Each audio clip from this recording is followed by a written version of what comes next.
So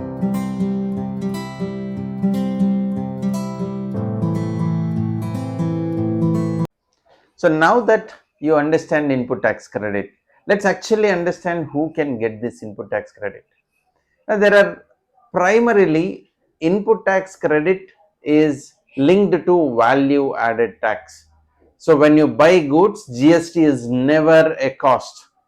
It is being passed on. That's what we have seen in the earlier example. The input tax credit is the biggest benefit of the GST.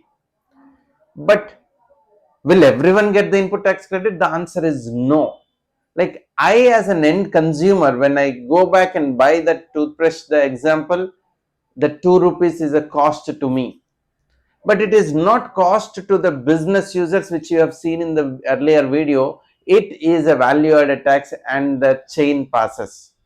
So fundamentally, for you to avail input tax credit, you should have been a registered person.